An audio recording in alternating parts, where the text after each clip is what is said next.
नमस्कार, the wire में आपका स्वागत है। मैं हूं आरफा खानम शेरवानी। कल प्रधानमंत्री नरेंद्र मोदी ने किस तरह से कोरोना की आगे की जंग हम लड़ेंगे और लॉकडाउन 4 का ऐलान उन्होंने किया, साथ साथ 20 लाख करोड़ के पैकेज का ऐलान किया। आज वित्त मंत्री ने इस पैकेज के बारे में समझाया कि 20 लाख करोड़ का क्या क्या किया जाएगा, और उम्मीद हम ये करते हैं कि वाकई ये जो 20 लाख करोड़ है ये आम आदमी तक भी पहुंचेगा, और उससे पहले पहुंचेगा जब से वो आदमी जो भूख से बिलख रहा है, वो गरीब आदमी, वो गरीब मजदूर जो लगातार पिछले 50 दिन से चल रहा है, अपने घर नहीं पहुंचा है, उस तक ये पैसा ज़रूर पहुंचेगा। लेकिन इसके अलावा जो अहम बात है वो ये कि एक शब्द का इस्तेमाल जो बार बार किया गया, कल भी किया गया, आज भी किया गया, वो था आत्मनिर्भर। वित्त मंत्री ने कहा कि हिंदी भाषी लोगों को तो समझ में आया होगा कि आत्मनिर्भर क्या होता है, लेकिन मैं दक्षिण भारतीय लोगों के लिए 4 अलग अलग भाषाओं में उन्होंने समझाने की कोशिश की। आखिर क्या कहना चाहते हैं प्रधानमंत्री, वित्त मंत्री? हम कोरोना से आगे किस तरह से निपटेंगे? क्या इसको लेकर कोई रोड मैप हमारे सामने आ रहा है या नहीं? मेरे साथ वरिष्ठ पत्रकार नीलांजन मुखोपाध्याय मौजूद हैं, लेखक हैं, पत्रकार हैं, उनसे हम बातचीत करेंगे कई महत्वपूर्ण मुद्दों पर। इस पे भी हम समझेंगे कि ये पूरा जो भाषण था, क्या इसमें इस बात का अंदाज़ा होता है कि जो करोड़ों लोग फिलहाल गरीबी, बदहाली, भुखमरी का शिकार हो रहे हैं, उसका सामना कर रहे हैं, क्या उससे लड़ने का हमारे पास कोई रोड मैप है? क्या वो इंडस्ट्री जो गर्त में जा रही है, क्या उसके लिए हमारे पास कोई तैयारी है? लॉकडाउन अभी के वक्त भी, और जब लॉकडाउन खुल जाएगा तब भी जिस तरह से एक तरह की ऐतिहासिक जो बेरोज़गारी जो देखने को मिल रही है, क्या उसके लिए कोई प्लानिंग? और सबसे महत्वपूर्ण बात मैं ये भी जानना चाहूँगी कि जो स्वदेशी का जिक्र किया गया, या ये कहा गया कि लोकल के लिए आप वोकल हो जाइए, प्रधानमंत्री ने कहा, और लोकल को जो है ग्लोबल बनते देर नहीं लगती। क्या इसका मतलब ये है कि भारत तमाम जो मल्टीनेशनल कंपनियां हैं उनके साथ कारोबार नहीं करेगा? क्या एक तरह का प्रोटेक्शनिस्ट जिसे अंग्रेजी में कहते हैं, वो एटीट्यूड, वो रवैया भारत अपनाएगा?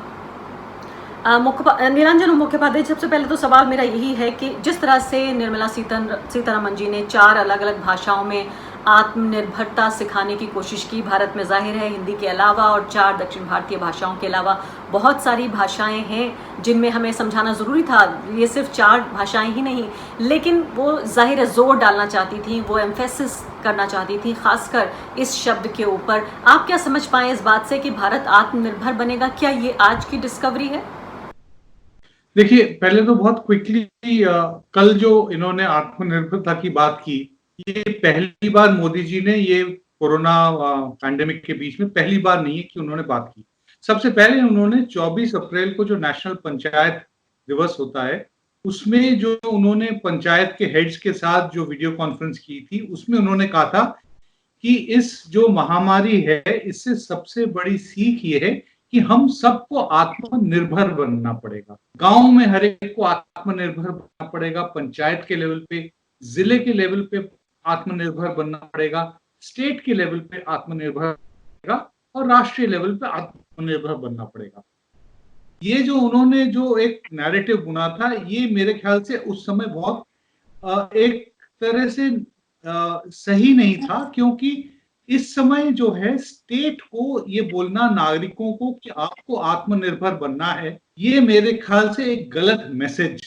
कल जो इन्होंने आत्मनिर्भरता की बात की, ये इन्होंने सिर्फ राष्ट्र के लेवल पे बात की। तो सवाल ये उठता है कि क्या ये आत्मनिर्भरता की बात करें, या 24 अप्रैल में जो उन्होंने हर नागरिक को आत्मनिर्भर बनना है, खुद अपना मैनेज करना है, आप खुद मतलब अपनी क्राइसिस को खुद संभालिए, किस चीज को हम लोग सही माने? सबसे पहले तो ये दिमाग में उभर के आता है। अब चूंकि कल की बात आज वित्त मंत्री ने अनाउंसमेंट कर दिया और उसी को बात को आगे बढ़ाया, तो क्या हमको मानना चाहिए कि 24 अप्रैल को जो उन्होंने जो गांव के लेवल से आत्मनिर्भरता की बात की थी, उसको हमको अभी खारिज कर देना चाहिए? हमको मानना चाहिए कि वो एक फॉल्स नैरेटिव की तरफ था, तो हमको कोई कॉन्फिडेंस नहीं मिल रहा कि एग्जैक्टली बात कहना क्या चाह रहे हैं।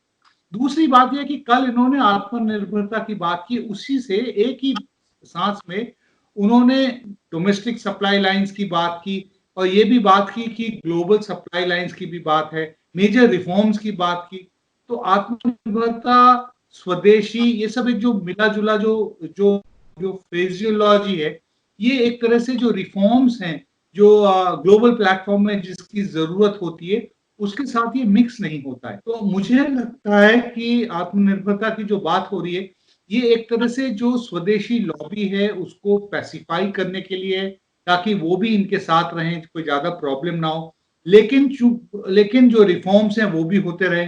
अभी मध्य प्रदेश और उत्तर प्रदेश की सरकारों ने इतने एंटी लेबर लॉज ऑर्डिनेंसेस के थ्रू लेके आए हैं, तो हमको ये मानना पड़ेगा कि ये इसलिए लेके आए क्योंकि ये इकोनॉमी में इनको लगता है कि इस समय जरूरी है। लेकिन आपको एक सर्टेन फसाद मेंटेन करना है, तो इसलिए आत्मनिर्भरता की बात है जो संघ के अंदर अच्छी तरह से रेजोनेट करता है।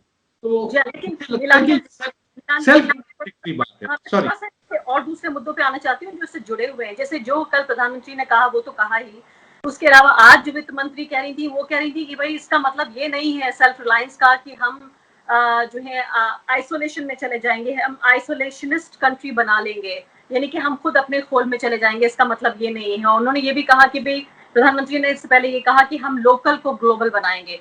तो जो ग्लोबल है अगर आप उसको नकारते हैं तो आपका लोकल ग्लोबल कैसे बनेगा? अगर ग्लोबल जो है यानी दुनिया जो है वो आपके लोकल को स्वीकारेगी नहीं, तो ये एक तरफा कैसे होगा?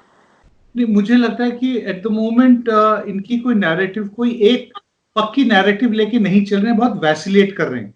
अभी कुछ दिन पहले ये बात हो रही थी कि चाइना से जो कैपिटल और जो इंडस्ट्रीज निकल के आएंगे उसको हमको आकर्षित करने के लिए कोशिश करनी चाहिए। उसी के साथ अब आप बात करें कि हम लोग सेल्फ रिलायंस होगी और लोकल एम्फेसिस होगा, लोकल कंपनीज को हम लोग प्रोत्साहन देंगे ताकि हम लोग लोकल मार्केट्स में लोकल प्रोडक्ट्स रहें, लोकल लेवल पे सारा कुछ रहेगा। तो ये बहुत नेगेटिव, मतलब कोई क्लैरिटी के साथ मैसेज नहीं जा रहा है ग्लोबल मार्केट्स को। तो मुझे लग रहा है कि इससे और कंफ्यूजन फैले, कंफ्यूजन होगा, लेकिन इससे ये भी मैसेज जा रहा है कि भाई देखिए आर्मी कैंटीन में अब सिर्फ लोकल माल मिलेगा। लोग ये कह रहे हैं कि ये बाबा रामदेव की कंपनी के लिए, ये रिलायंस की कंपनी के लिए, ये अडानी की कंपनी के लिए को फायदा पहुंचाने की कोशिश है। लेकिन क्या हम एक ऐसी स्थिति में पहुंचकर जहां पूरी दुनिया एक विलेज बन चुकी है, ऐसे में ये कंफ्यूजन ही पैदा करना, मैं ये कह रही हूँ, आप ही कह रहे हैं कोई एक नैरेटिव नहीं है, लेकिन एक उलझन, एक कंफ्यूजन पैदा करना कि स्वदेशी क्या है, विदेशी क्या है। मल्टीनेशनल कंपनियां यहाँ लाखों लोगों को रोजगार देती हैं, यहीं पर सामान बना रही हैं, तो क्या वो ग्लोबल होगा या वो लोकल होगा? मुझे डेफिनेटली लगता है कि ग्लोबलाइजेशन के दुनिया में सेल्फ रिलायंस की बात करना इंटरनेशनल लेवल पे बहुत रॉन्ग सिग्नल्स सेंड करता है। लेकिन ये मोदी जी के लिए जरूरी है पॉलिटिकली, क्योंकि डोमेस्टिकली एक तरह से जो कंफ्यूजन है और जो मिसमैनेजमेंट हुआ है मार्च के समय से लेके, जिस तरह से जो सबसे गरीब तबका है, जो माइग्रेंट लेबर है, जिस तरह से एक जगह से दूसरी जगह भूखे पेट घर जाने के लिए व्याकुल है और अब आप उसको मैनेज नहीं कर पा रहे हैं, तो इससे इनको लगता है कि हो सकता है कि आगे चल के एक तरह से रिजेंटमेंट बढ़े सरकार और सत्ता की तरफ। तो उसको न्यूट्रलाइज करने के लिए लोकल, हम लोग हिंदुस्तान की ही बात कर रहे हैं, हम लोग देश की ही बात कर रहे हैं। जैसे आज एक काफी पॉलिटिकली सिग्निफिकेंट जो अनाउंसमेंट अभी वित्त मंत्री ने किया, वो उसमें ये था कि 200 करोड़ तक के जो गवर्नमेंट के जो टेंडर्स होंगे उसमें ग्लोबल टेंडर नहीं होगा। तो ये एक तरह से जो सिग्नल भेजता है, इसके फाइन प्रिंट पढ़ना पड़ेगा कि इसका एग्जैक्टली मतलब क्या है। अभी इमीडिएटली प्रेस कॉन्फ्रेंस के बेसिस पे हम लोग कोई कंक्लूजन पे रश नहीं कर सकते, लेकिन जो फर्स्ट मैसेज जा रहा है ग्लोबल इकोनॉमिक प्लेटफॉर्म में कि हिंदुस्तान दोबारा से प्रोटेक्शनिज्म की तरफ जा रहा है।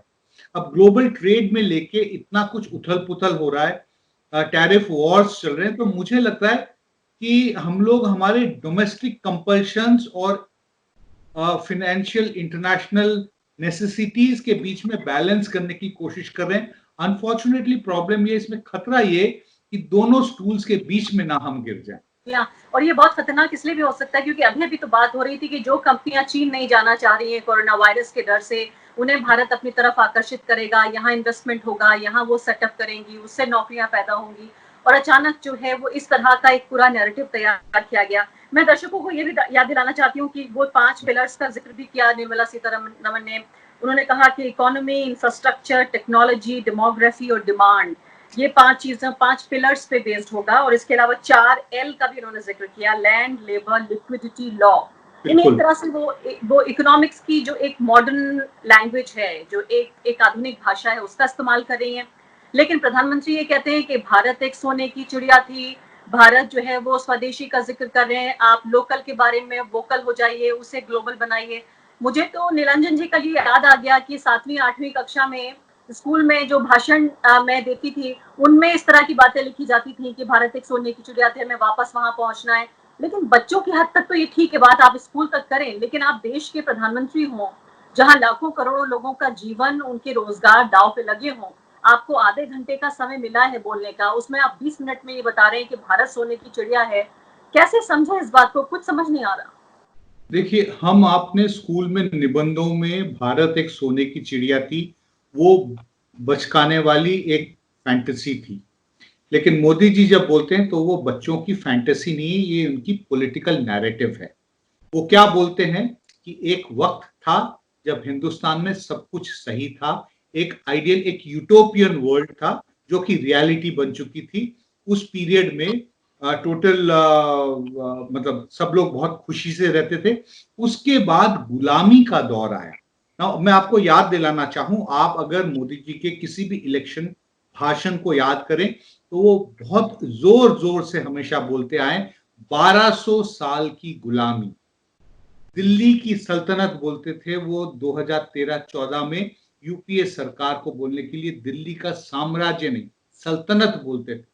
तो जो हमारा जो उनका एटीट्यूड है वो है कि मिडेवल इंडिया, इंडिया का जीरो ग्रोथ पीरियड था। वो पीरियड था जब फॉरेन मुस्लिम इन्वेडर्स आके देश को बिल्कुल बर्बाद कर दिया। हम लोग सोने की चिड़िया थे और हम लोग उस सोने की चिड़िया में वापस चले जाएंगे। मतलब जो हमारा जो मिडेवल हिस्ट्री में जो हमारा जो कुछ नुकसान हुआ, जो मुस्लिम रूलर्स जो आके यहाँ बस गए, उस पीरियड का जो कुछ नुकसान हुआ उसको हम लोग इरेज करेंगे। तो ये पूरा एक तरह से मेजॉरिटेरियन एजेंडा का पार्ट है। इसलिए कल के भाषण में गुलामी की बात करना कोई बच्चों का निबंध नहीं है, एक बहुत ही सबलिमिनल मैसेज भेजा गया है अपने सपोर्टर्स और कार्डर। जहां तक जो पांच पिलर्स और जो 4 L's की बात की, मोदी जी तो हमेशा एलिटरेशंस में खेलते आए। वो हमेशा एक क्राफ्ट में, वर्ड क्राफ्ट्समैनशिप में विश्वास करते। 5 पिलर्स, इकोनॉमी यहां से वहां चली जाएगी, इंक्रीमेंटल ग्रोथ नहीं होगा। तो लेकिन कैसे होगा, फाइन प्रिंट कहाँ है? हेडलाइन देने में मोदी जी हमेशा बहुत एक्सपर्ट थे, बहुत ब्यूटीफुल हेडलाइंस देते थे, मेक इन इंडिया, स्वच्छ भारत।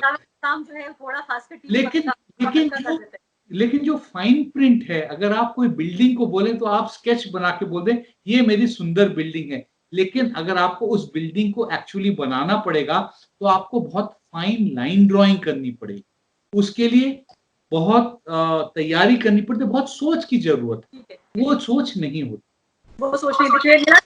इसके अलावा देखिए, मैं कल भी देख रही थी कि प्रधानमंत्री जिस तरह से बातचीत कर रहे थे वो भी ग्रामीण भारत को ही कहीं ना कहीं एड्रेस कर रहे थे।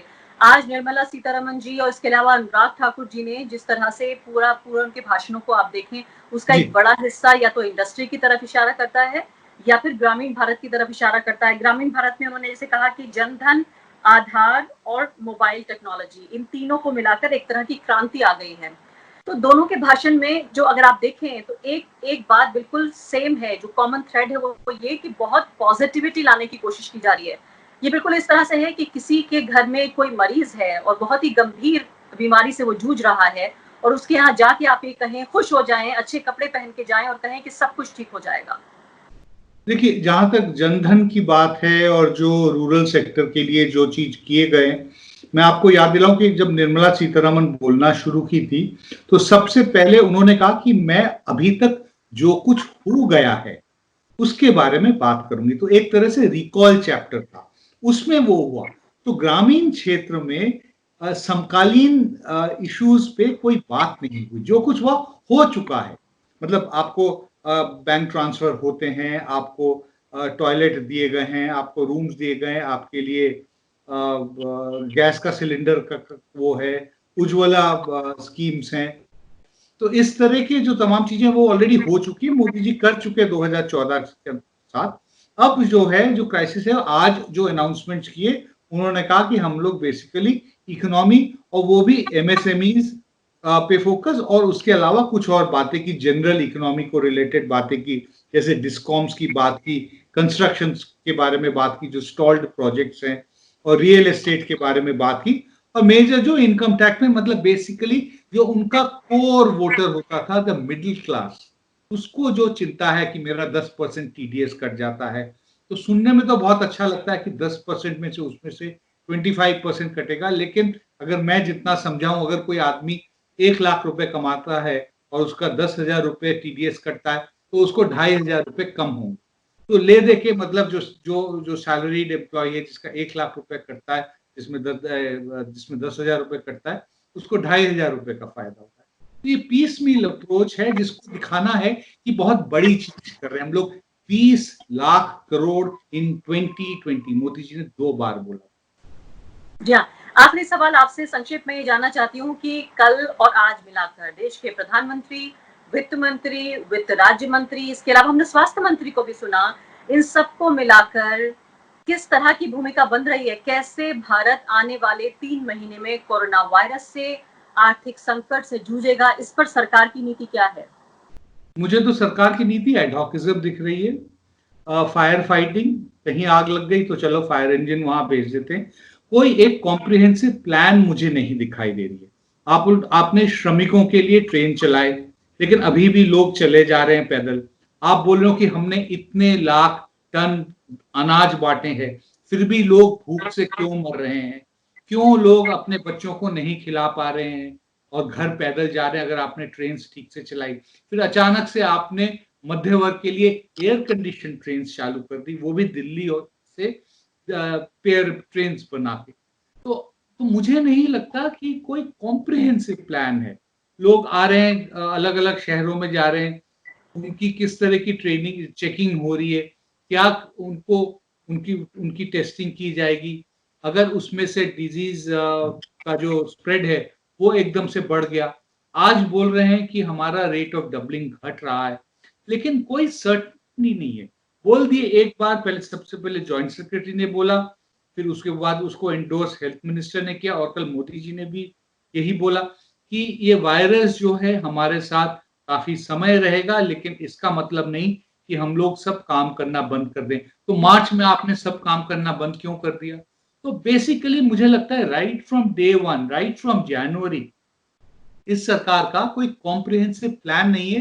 प्योरली एक क्राइसिस टू अनदर क्राइसिस ये चलती आ रही है, और हम उसी में घूमने हुए। बिल्कुल आखिरी बात एकदम 20 सेकंड में कि प्रधानमंत्री ने एक शब्द भी उन मजदूरों के लिए नहीं कहा जो पिछले 50 दिन से चल रहे हैं परिवारों के साथ। 400 लोग मारे गए इसी अनप्लान्ड लॉकडाउन की वजह से। उनके लिए एक आंसू ना बहाना, उनके लिए एक शब्द ना कहना, इसके पीछे क्या राजनीति है?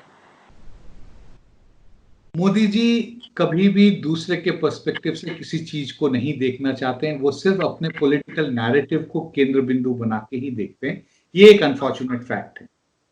कल के भाषण में भी बिल्कुल नहीं कोशिश थी कि उनकी तरफ ध्यान दें, जो उस समय जब बोल रहे थे तब भी वो लोग पैदल जा रहे होंगे और शायद भूखे पेट रहे होंगे। उनके बारे में कुछ भी चीज उनके भाषण में नहीं।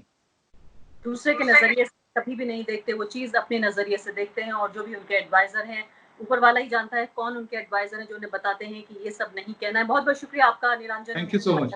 द वायर के और वीडियोस देखने के लिए सब्सक्राइब करें और बेल आइकन पर क्लिक करें।